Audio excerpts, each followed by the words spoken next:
कादी फायद ईसा साहब की रिटायरमेंट के बाद आज पाकिस्तान के नए चीफ जस्टिस हलफ उठा रहे हैं। नए chief justice justice Yahya Afridi जो हैं उनको ये मौका मिला, हालांकि वो सीनियरिटी में तीसरे नंबर पे थे, लेकिन हुकूमत पाकिस्तान ने बड़ी उजलत में एक आईनी तरमीम पास की। उस आईनी तरमीम के लिए पाकिस्तान में किस किस्म का खिलवाड़ हुआ ये भी आप सब जानते हैं। और उस आईनी तरमीम के नतीजे में एक कमेटी बनाई और उस कमेटी ने फैसला किया कि कौन होगा पाकिस्तान का नया चीफ जस्टिस। तो दो सीनियर जजेस को छोड़ने के बाद तीसरे नंबर के जज को चीफ जस्टिस ऑफ पाकिस्तान लगाया गया। ये तीसरे नंबर के जो चीफ जस्टिस हैं जस्टिस याह्या अफरीदी, ये इस आईनी तरमीम की मरहून मिन्नत है। अदरवाइज जो है वो justice Mansoor Ali Shah chief justice होते। हमें एक बात याद रखनी पड़ेगी कि मुस्लिम लीग नून, पाकिस्तान पीपल्स पार्टी और एमक्यूएम की चॉइस है जस्टिस याह्या अफरीदी। अब इनके लिए कुछ बड़े बड़े चैलेंजेस हैं और ये चैलेंजेस इनके लिए छोड़कर गए हैं इनसे पहले वाले चीफ जस्टिस जस्टिस कादी फायद ईसा साहब। कादी फायद ईसा साहब जिस तरह रिटायर हुए हैं, कोई भी जज पाकिस्तान की तारीख में कभी भी ऐसे रिटायर नहीं हुआ और ना आइंदा कोई जज ऐसे रिटायर होना चाहेगा। जिस की शर्मिंदगी और बेइज्जती के साथ वो गए और जो हालात का उन्हें आइंदा सामना करना पड़ेगा, जिस तरह पाकिस्तान के लोग उनके बारे में सोचते हैं, कोई जज या कोई भी सरकारी ऑफिसर नहीं चाहेगा कि वो इस अंदाज में कभी अपनी नशिस्त से हटे या उसको अपना ओहदा छोड़ना पड़े। अब जो बड़े चैलेंजेस हैं जो कादी साहब छोड़ गए वो मैं आपके सामने रख देता हूं, जिनसे निपटना पड़ेगा फौरी तौर पर जस्टिस याह्या अफरीदी साहब को। पहला और बड़ा चैलेंज ये है कि वो किस तरह सुप्रीम कोर्ट और हाई कोर्ट के जजों को मुत्तहिद कर पाएंगे। कादी फायद ईसा साहब ने पिछले 2-2.5 साल में इस किस्म की सियासत की और इस किस्म का अंदाज अपनाया अदालतों के अंदर कि अदलिया में जजेस तकसीम का शिकार हो गए।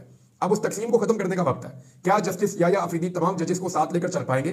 क्या जस्टिस याह्या अफरीदी जो अदलिया के अंदर एक तकसीम पैदा हो चुकी है उस तकसीम को खत्म कर पाएंगे? पहला चैलेंज उनके लिए यह है। दूसरा चैलेंज, जिस आईनी तरमीम के नतीजे में वो मुतनाज़े तरीके से चीफ जस्टिस बने हैं, उस आईनी तरमीम के ऊपर बहुत सारे लोग दरखास्तें लेकर आ चुके हैं। इस आईनी तरमीम के बारे में जिसको गलत तरीके से पास करवाया गया, आलमी सतह में पाकिस्तान की सुबकी का बायस बनी। वकला, सहाफती तंजीमें, सिविल सोसाइटी, आम पाकिस्तानी तमाम इससे खाइफ हैं और जो हथकंडे अपनाए गए वो भी सबके सामने है। इस आईनी तरमीम पर क्या करते हैं जस्टिस याह्या अफरीदी, ये दूसरा चैलेंज है। तीसरा, इंसानी हकूक की धज्जियां उड़ाई गई जस्टिस कादी फायद ईसा के दौर में। अब देखना यह है कि जस्टिस याह्या अफरीदी के दौर में क्या इंसानी हकूक की धज्जियां ऐसे ही उड़ाई जाएंगी या हालात बेहतर होंगे। नंबर 3, जो जबरी गुमशुदगियां हैं वो अभी भी जारी हैं। यानी ये काम तो कई दहाइयों से हो रहा है। बलूचिस्तान में, कबायली इलाकों में लोगों को जबरी तौर पर लापता किया जाता है और उन्हें कानून के कटहरे में खड़ा नहीं किया जाता।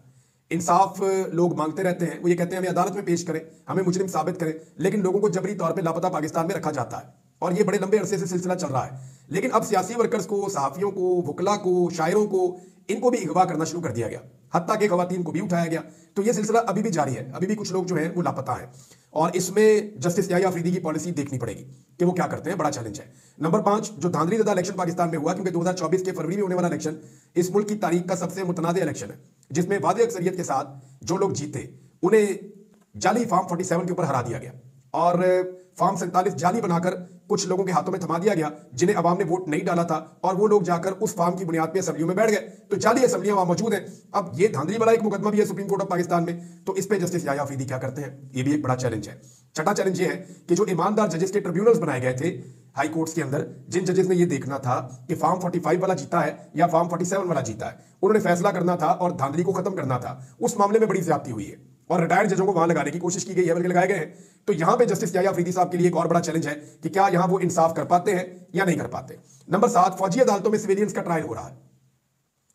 कादी फायद ईसा साहब माजी में कहते थे कि फौजी अदालतों में सिविलियंस का ट्रायल नहीं हो सकता, लेकिन जब वो चीफ जस्टिस बने और पाकिस्तान तहरीक इंसाफ के लोग पकड़े गए और उनका फौजी अदालतों में ट्रायल हो रहा था, तो कादी साहब ने इस मामले को दबा दिया और बड़े अरसे से यह केस इल्तवा का शिकार है। जस्टिस याह्या अफरीदी के लिए एक और बड़ा चैलेंज ये होगा कि अगर वो एस्टेब्लिशमेंट की लाइन नहीं ले रहे तो फिर उन्हें फौजी अदालतों में सिविलियन के ट्रायल वाला जो मामला है इसके ऊपर भी एक पोजीशन लेनी पड़ेगी।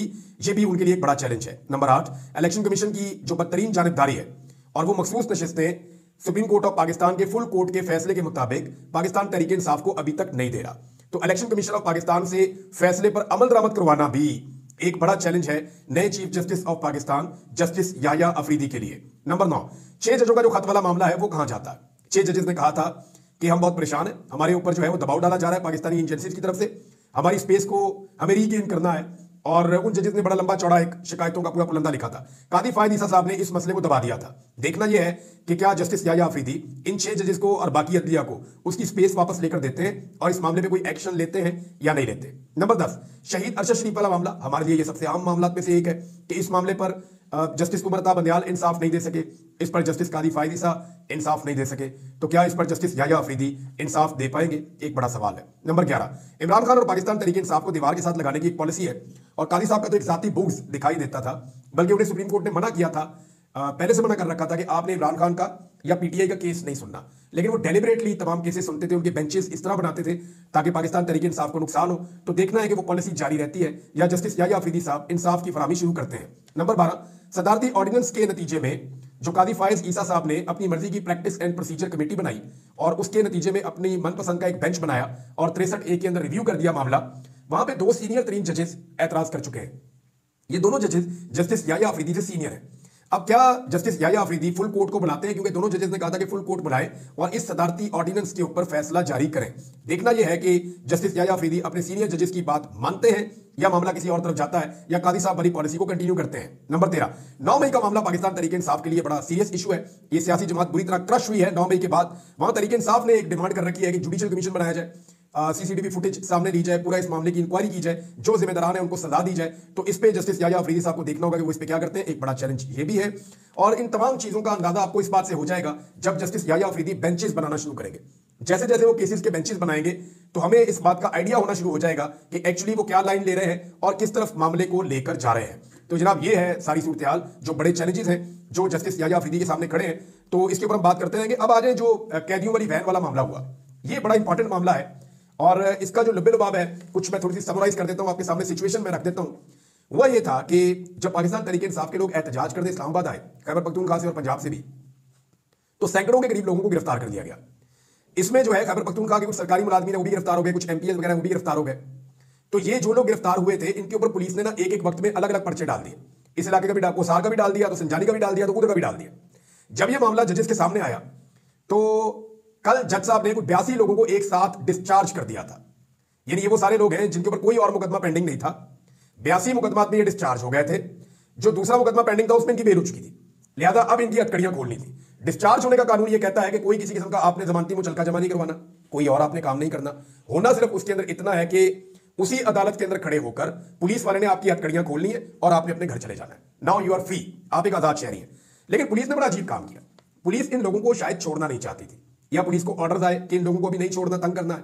तो पुलिस ने 3 कैदियों वाली वैगनों के अंदर इनको भरा और भरकर इनको ले गए। अब हुआ यह कि पुलिस को लगा कि हम अकेले ही जा रहे हैं और आगे पाकिस्तान तहरीक इंसाफ क्लेम करती है कि एक मनसूबाबंदी के तहत कार्रवाई की गई है। अब ये जो मनसूबाबंदी के तहत कार्रवाई की गई, पहले देखने की खबर क्या है। खबर यह है जी कि कैदियों वाली वैन के ऊपर अटैक किया गया, मुसल्लह अफराद ने हमला किया, 4 पुलिस एहलकार जख्मी हो गए, 4 हमलावर गिरफ्तार हो गए और उसके बाद मुलजिमान को छुड़वाने की कोशिश की गई, उसे नाकाम बना दिया गया। ये जनाब पुलिस का मौक़िफ़ है। दूसरी जानब जो इंफॉर्मेशन मिनिस्टर है उनका कहना है ये 9 मई की तरफ का एक अटैक है और पाकिस्तान तहरीक इंसाफ जो है वो दहशतगर्दों की तरह रिएक्ट कर रही है, वो अपने कैदियों को छुड़ाने की कोशिश कर रही है। लेकिन इससे आप एक बात ध्यान में रखें, अगर तो ये फेक है जो पाकिस्तान तहरीक इंसाफ जो है वो इसके ऊपर क्लेम कर रही है कि ये सारा झूठ का पुलंदा है और ये एक खेल खेला गया पाकिस्तान तहरीक इंसाफ को न सिर्फ बदनाम करने के लिए बल्कि कुछ नया गेम होने जा रहा है। एक्चुअली वो क्या रही है, पाकिस्तान तहरीक इंसाफ क्या कह रही है। पहले जो इंफॉर्मेशन सेक्रेटरी है पाकिस्तान तहरीक इंसाफ के शेख वकास अकरम, उनको हम सुन लेते हैं। शेख वकास अकरम कह रहे हैं कि कैदी वैन पर हमला पुलिस ने खुद करवाया है। हमारे कैदियों को बाहर निकालकर खड़ा कर दिया गया और कहा गया कि आप यहां से भाग जाएं। उन्होंने भागने से इनकार कर दिया। जो ड्रामा आप करना चाहते हैं वो तहरीक इंसाफ कामयाब नहीं होने देगी। कैदी वैन खड़ी करके मुतल्लिका एसएचओ शबीर तनोली ने वैन का शीशा तोड़ा। पुलिस ने फैसल टाउन के करीब गाड़ियां मोड़कर खुद कार्रवाई की है। हमारे कारकुनों की जमानत हो गई थी और अब दूसरे मुकदमे में गिरफ्तारियां डाली जा रही हैं। हमारे कारकुन फरार होने के लिए तैयार नहीं है। शौकत बसरा कह रहे हैं जी ये 70 का दौर नहीं है, ये 2024 है। कैदी वैन पर हमले जैसे टोपी ड्रामे बंद करो, कौम तुम्हारे सब नाटक और ड्रामे जानती है। अब आ जाए जो वहां पे सहाफी मौजूद थे, उनमें एहतशाम अली अब्बासी साहब ने बड़ा अहम नुक्ता उठाया। उन्होंने कहा 82 पाकिस्तान तहरीक इंसाफ के मुल्जिमान थे, जब इनकी जमानतें भी हो गई और इनके केस डिस्चार्ज हो गए तो आप तो इनको छोड़ दें। फिर पुलिस इनको लेकर कहां जा रही थी और क्यों लेकर जा रही थी और सड़कों पर इनको क्यों लिए फिर रही थी और संजानी में फरार होने का वाकया बना दिया। ये सब एक मंसूबे के तहत किया हुआ लग रहा है। फिर उन्होंने एक और बात की कि हवालाती पुलिस हिरासत से छुड़ाने का मामला पुलिस ने जाए वकुआ से तमाम शवाहिद खत्म कर दिए। प्रिजन वैन्स को मौके से फौरी तौर पर हटा दिया गया। मौका पर तमाम अफसरान की मौजूदगी का पुलिस तर्जमान का बयान भी हकायक के बरक्स है। संजानी टूल प्लाजा जाए वकुआ पर कोई पुलिस अफसर या एहलकार भी मौजूद नहीं। तमाम एसएचओ की संजानी टूल प्लाजा पर पहुंचने की इतला भी गलत निकली। अब मामला यह है कि ये पीटीआई के लोग जो पीछे गाड़ियों में जा रहे थे ना, वो पीछा कर रहे थे इन वैन्स का, इसलिए कि उन्हें लगता था बंदे डिस्चार्ज हो गए, इनको छोड़ो। तो पुलिस ने कहा हमारे पीछे आ जाओ, अटक जाके छोड़ देंगे। उन्हें लगा शायद जेल में जाके छोड़ देंगे, कोई नया प्रोसीजर है इनका, वो इनके पीछे जा रहे थे। उन्होंने कैमरे निकाल के पीछे से वीडियो बना ली कि जनाब ये देखिए ये क्या हरकतें कर रहे हैं। और वो जो बंदे मार रहे थे वो ऐसा लगता है एक जत्था सा था, सबने मुंह लपेटे हुए थे।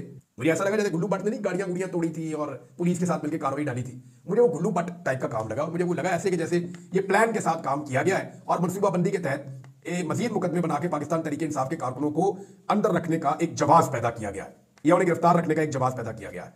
एक ऐसे एमपीए का नाम इसमें डाल दिया गया जो उस वक्त यासिर नाम है उनका, यासिर कुरैशी गालिबन, वो उस वक्त पंजाब असेंबली में तकरीर कर रहा था। वो वहां खड़ा होकर बता रहा हूं भाई मेरा नाम उधर डाल दिया कुएं में कि मैं कोई पुलिस की हिरासत से भाग गया हूं, मैं प्रोटेक्शन ऑर्डर पे यहां पे आया हूं, मैं असेंबली में खड़ा होकर आपके सामने तकरीर कर रहा हूं, मेरा उधर कुएं में नाम डाल दिया। तो पूरी असेंबली में जो है वो शेम शेम के नारे लगे। तो ये है जनाब सिचुएशन। अब इसमें एक चीज मैं आपको और बता देता हूं। अख्तर मेंगल साहब ने एक स्टेटमेंट दिया और वो स्टेटमेंट मैं आपको जरूर पढ़ के सुनाना चाहूंगा, क्योंकि वो इस वक्त के हालात जो है उसकी पूरी तस्वीर कुशी कर रहा है, नून लीग और पीपल्स पार्टी की खास तौर पे। अख्तर मेंगल साहब ने कहा कि चार्टर ऑफ डेमोक्रेसी से लेकर चाट बूट चाट तक का सफर, यानी चार्टर ऑफ डेमोक्रेसी से चाट बूट चाट यहां तक का सफर तय कर दिया इन जमातों ने, नून लीग ने और पीपल्स पार्टी ने खास तौर पर। एक चीज आपको मैं और बताता हूं, ये जो बरतानिया में, अमेरिका में, नॉर्वे में, अक़वाम मुत्तहिदा में जो डेवलपमेंट्स हो रही है ना पाकिस्तान में इंसानी हकूक के मामलों को लेकर, इस पर पाकिस्तान की एस्टेब्लिशमेंट में, पाकिस्तान की मुक़्तदरा में, पाकिस्तान की हुकूमत में बहुत ज़्यादा बेचैनी है, ये बहुत ज़्यादा परेशान है। और उन्हें इस बात का आइडिया हो रहा है कि अगर अमेरिका के अंदर डेमोक्रेट्स ना जीते और रिपब्लिकन जीत गए तो पाकिस्तानी अशराफिया के लिए बड़ी मुश्किलात पैदा हो जाएंगी। और ये पाकिस्तानी जो अमेरिका में मौजूद है वो इस पर क्लेम भी करते हैं। इस इलेक्शन के बारे में कुछ वीडियो में करूंगा आने वाले दिन में कि कौन आगे चल रहा है, कितना आगे चल रहा है, कैसे वहां पे इलेक्शन हो रहा है, किस तरह उसके रिजल्ट आ रहे हैं, चीजें आपके साथ हम शेयर करेंगे। जरा वक्त आने दें, थोड़ा सा करीब जाने दें चीजों को। लेकिन ये मैं आपको अभी बता देता हूं और कंफर्म बता देता हूं कि अमेरिका में अगर रिपब्लिकन्स आएंगे तो पॉलिसी तब्दील हो जाएगी। और ये जो कुछ भी हो रहा है आलमी सतह पे, आवाज उठ रही है पाकिस्तान में इंसानी हकूक की खिलाफ वर्जियों पे, इस आवाज को लेकर पाकिस्तान के अंदर बड़ी बेचैनी और परेशानी है और ये परेशानी बढ़ती चली जा रही है। एक और चीज मैं आपको अमेरिका से सुनाता हूं, ये बहुत इंपॉर्टेंट है। टका के बेइज्जती की है पाकिस्तान की वहां पे एक अमेरिकन सहाफी ने। बल्कि मुझे अच्छी तरह याद है, मैं एक दफा रायगढ़ में खड़ा हुआ था नवाज शरीफ साहब के महल में, मैं रिपोर्टिंग कर रहा था, सन 2008-9 की बात है। तो वहां कुछ अंग्रेज जर्नलिस्ट आए मुख्तलिफ मुल्कों से और वो हमें ये कह रहे थे कि यार ये गरीब मुल्क है, वहां मोर फिर रहे हैं, हिरन फिर रहे हैं, इनके बच्चे जो है उन्होंने बेहतरीन घोड़ों के ऊपर टांगे बनाए हुए हैं, सैरें कर रहे हैं, और ऐसा खूबसूरत लश पश किस्म का रायगढ़ है। उसके अंदर सैकड़ों तो मुलाजिम थे, कोई इधर भाग रहा है, जिस किस्म के लेविश खाने वहां पे लग रहे थे। तो उसने कहा यार ये गरीब तरीन मुल्क है, इसके हुक्मरान इतने अमीर हैं, इतने तगड़े हैं, तो आप दुनिया से पैसे क्यों मांगते हैं? ये उस वक्त हमसे सवाल किया था। अभी ये सवाल जो है वो पूछा गया पाकिस्तान के वजीर खजाना से, जब वो अमेरिका में थे। एक अमरीकी सहाफी ने सवाल पूछा, ये जरा सवाल आप सुने, आपको पूरी कहानी समझ आ जाएगी कि दुनिया पाकिस्तान के बारे में क्या सोचती है। अमरीकी सहाफी ने कहा कि गुज़िश्ता 2 साल से मैं देख रहा हूं कि अफगानिस्तान की मईशत पाकिस्तान से बेहतर लग रही है, डॉलर की कीमत भी वहां पे बेहतर है। हाँ, डॉलर की कीमत मैं आपको बता देता हूं, एक अफगानी जिसकी कोई औकात नहीं होती थी, अब सूरत हाल यह है कि एक अफगानी जो है रुपया वो पाकिस्तान के 4.25 रुपए से ज्यादा का है। एक अफगानी पाकिस्तान के 4.25 रुपए से ज्यादा का है। ये हमने पाकिस्तानी मईशत के साथ इस वक्त किया है खिलवाड़। बहरहाल इसके अलावा उन्होंने कहा जी कि डॉलर की कीमत भी वहां बेहतर है। मुझे इसकी वजह समझ नहीं आई, मालूम नहीं है। जब भी पाकिस्तान से हुक्मरान आते हैं यहाँ अमेरिका में तो वो बहुत ज्यादा खर्चा करते हैं, अयाशियां करते हैं। वाशिंगटन डीसी में भी लोग देखते हैं कि हम कितनी खूबसूरत मुस्कुराहट के साथ भीख मांगते हैं। यानी आप जो भीख मांगते हैं या वाशिंगटन डीसी वालों से, वो आप इतनी खूबसूरत मुस्कुराहट के साथ मांगते हैं, इतना खर्चा और अयाशियां करके मांगते हैं कि वो भी आपको देख रहे होते हैं। वो इस बारे में सोचते हैं, वो अपने मुंह से नहीं कहते मगर वो इस बारे में सोचते हैं। निज़ाम इंसाफ का भी पाकिस्तान में यही हाल है। हमारे एक सहाफी हैं, 2 साल पहले उन्हें कत्ल किया गया, अरशद शरीफ को उन्होंने हवाला दिया, आज उनकी बरसी भी है, लेकिन उन्हें अभी तक इंसाफ नहीं मिला। अब इस सवाल का कोई जवाब था ही नहीं आपके वज़ीर ख़ज़ाना के पास, क्योंकि आपका वज़ीर आज़म रहता है तो वहां के महंगे तरीन होटलों में ठहरता है और आवाम से बचने के लिए वो ऐसी जगह पर ठहरता है जिसके प्रोटोकॉल ही अलग होते हैं। और मांगने गए आप वहां पे भीख, रहते हैं आप वहां बादशाहों की तरह। यानी वो मुल्क जो वहां पे इन्वेस्टमेंट करने आते हैं वो इस तरह की रिहाइश इख्तियार नहीं करते जितना हम मांगने वाले वहां पे जाते हैं तो हम जिस तरह की रिहाइश इख्तियार करते हैं। तो ये अमेरिकन को नजर आता है, उन्हें पता है कि इनके हुक्मरान इनकी आवाम से मुख्तलिफ है, आवाम इनकी गरीब है, पिसी हुई है, ये यहां से पैसे मांगकर ले जाते हैं, अपने घरों में ज्यादातर पैसा खर्च कर लेते हैं, अपनी जेबें भर लेते हैं और आवाम को अकेला छोड़ देते हैं। ये बात अमेरिकन भी अच्छी तरह जानते हैं, इसीलिए तो IMF की पॉलिसीज आपके ऊपर मजीद सख्त और मजीद सख्त होती चली जा रही है। और चीजें आपके साथ बाद में शेयर करूंगा। अब तक के लिए इतना ही, अपना ख्याल रखिएगा, अपने चैनल का भी। अल्लाह हाफिज।